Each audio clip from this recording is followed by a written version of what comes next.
I've been losing sleep, dreaming about the things you need. Mixing them all down by the TV, counting stars.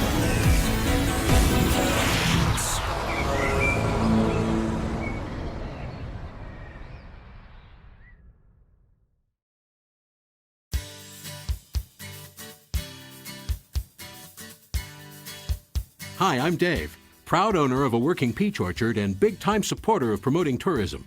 So, why does a peach farmer care about tourism? Well, let me tell you a little story about John and Jane. Hi. They thought it would be nice to take a vacation. John had ideas,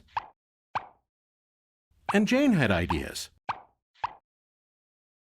But as they talked, they couldn't decide where to go. They knew their perfect place was out there. They just had to find it. Jane flipped through magazines. John started noticing the vacation ads on TV. On his way to work, John saw billboards and heard radio ads. Mostly sunny skies. And once he got there, he talked to his friends about where they spent their vacations. Jane did some research on the internet, visiting different websites to see which places had what they were looking for. After seeing all their options, John and Jane came to the same conclusion. We found the perfect place. They were so excited, they started to plan their trip right away. After booking their flights, John was eager to line up some things to do in the perfect place. So he visited the Perfect Place's website, watched a video, checked out the hotels, bought tickets to a ball game, and signed up for the Perfect Place's e-newsletter especially for visitors. Jane called the toll-free number and spoke to a nice lady who told her everything she needed to know about the perfect place. Jane also got the visitor's guide, which helped her learn what theater productions were in town, where to eat, and other things to do in the perfect place. So, John and Jane had explored their options, booked their travel, and planned their vacation. They packed their bags and off they went. End of story, right? Actually, this is where the real story begins, because what do you think John and Jane do when they get to the perfect place? Guess what? They spend their money. They spend their money on their rental car, in their hotel, seeing the attractions, enjoying outdoor activities, shopping, and dining out. They're happy they came to the perfect place. Woohoo! You know who else is happy?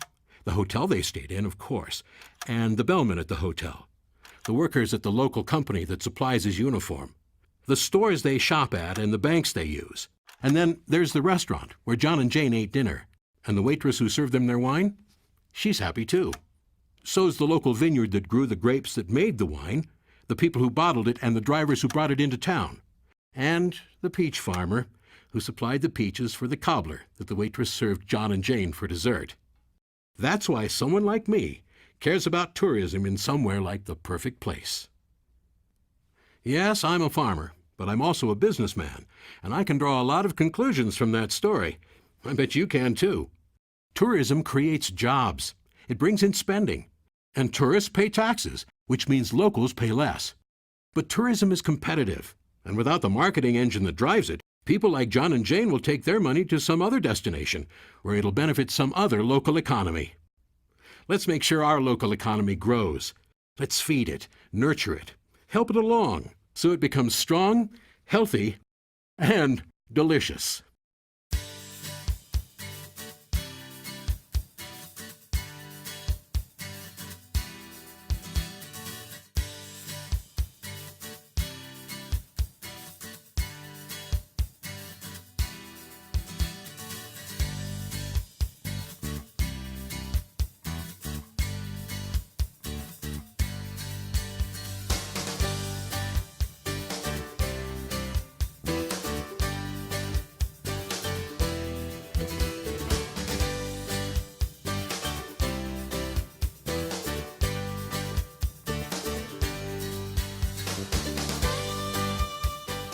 Tourism is vital to us, like oranges to Florida, cars to Michigan, or wine to